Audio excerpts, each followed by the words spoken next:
Before we begin, I just want to thank you all. Episode 1 of Dragon Ball Super Eclipse has already reached over 900 views. Your support means a great deal and helps this project continue to grow. Without further ado, let's continue our story. Night had fallen over the city.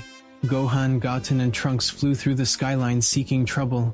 Their quiet patrol was not destined to last. A tide of ki washed over them, heavy and oppressive. They stopped in midair and exchanged worried glances. They all powered up at once, straining to their capacities. Whatever this was, it was not natural. The source materialized in due time. In the wreckage of Satan City, they found him, the self-proclaimed hero of the music box, fighting a monstrous beast. Its bony face glared from within the shadows, and its huge body twisted with inhuman speed. Gohan shuddered. Same monster I fought before, this must be the other half of it.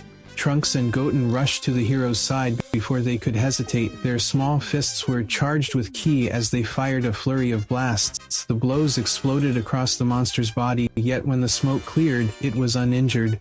With a dreadful scream, the monster turned into black mist, reappearing behind the boys. Its claw was in the air, ready to strike. But Gohan was quicker. He came down with a fierce roundhouse kick, and the beast went flying away from Goten and Trunks. He struck a second time, slamming his heel into its jaw. The monster stumbled back, screaming in rage, before swinging with such force that the shock wave from its attack sent nearby windows shattering. The two fighters traded blows head-to-head, fist for fist. The impact spread outwards, and Goten and Trunks had to defend themselves. Gohan gritted his teeth. He was strong, but the monster was gaining the upper hand. Abruptly, a voice pierced the battle. A yellowish beam of energy flashed across the battlefield, hitting the beast's side. Vegeta had joined the fight, sparks flying about as he charged up to Super Saiyan 2. Not far behind was Piccolo, his cape flowing behind him in the wind from the blast. Free for the moment, Gohan charged his own blast and unleashed a one-handed Kamehameha. The two blasts combined, pushing the monster back. The warriors recreated a circle around the monster. The hero raised his ocarina and wailed, "Keep him pinned down. I can seal him, but I need time." Gohan's eyes narrowed. "Why are we supposed to trust you after everything you've said?" The man's answer was bitter, desperate. "Do it for the sake of this planet." They were silent for a moment, then they nodded one by one. Goten and Trunks shot their signature blasts, Kamehameha and Gallic Gun ahead. Vegeta and Gohan charged the monster's head, attacking from the rear. For a moment, it appeared their plan would succeed. Then the monster transformed. It grabbed both Gohan and Vegeta with horror strength, pulling them into the way of the incoming blasts. The boys were forced to deflect their fire, shooting their energy randomly into the wreckage. The monster roared, slapping its massive hands together while still gripping its victim, then tossed Gohan and Vegeta at the children. They crashed to the ground. That's when Piccolo intervened. Digging his feet into the earth, he began to enlarge, towering over the battlefield as he had done in the 23rd World Martial Arts Tournament. His increased size did not grant him additional power, but gave him leverage he required. With a bellow, he grappled the monster, holding its arms down and keeping it in position. "Now finish it!" he shouted.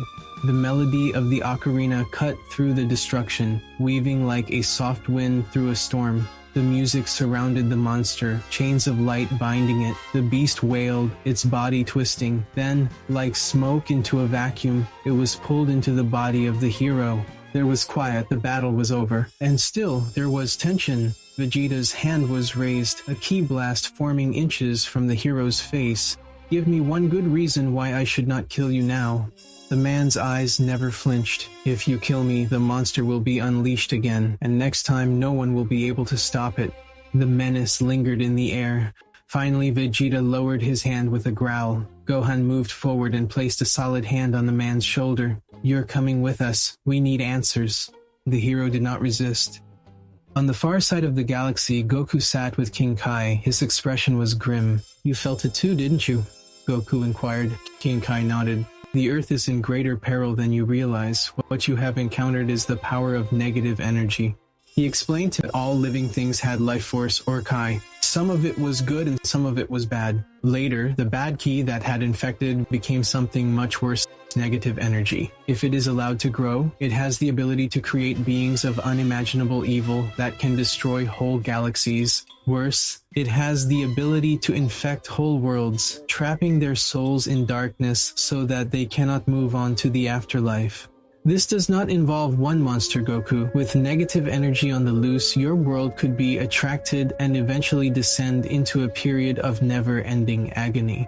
On Earth, the warriors gathered in Bulma's lab. The hero finally disclosed his name to them, Tapion. At Gohan's persistence, he told the truth. His planet was invaded by a monster called Hirudegarn many years ago. Sorcerers created it after they learned the way to use negative energy. The monster covered his world in darkness. Tapion and his brother were the sole survivors. They were given a magical ocarina and sword, which they learned to use to keep the beast at bay. They managed to cut Hirudegarn in half, trapping one half in each of their bodies. To keep him from returning, they were placed in magical music boxes and sent out into the stars.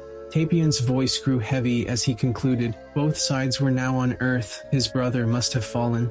The room was quiet. Even Vegeta, arms folded, had nothing to say. Bulma finally broke the tension. Always the problem solver, she offered to create a chamber that could mimic the music box's magic, giving Tapion a place to stabilize the monster sealed inside him. Reluctantly, Tapion accepted.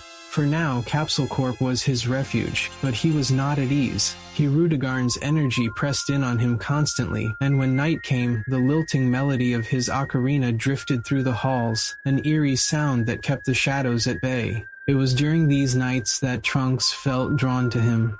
At first, it was curiosity, then admiration. To Trunks, Tapion wasn't some stranger. He was a fighter with the kind of strength and determination he wanted for himself. Slowly, an unlikely friendship began forming.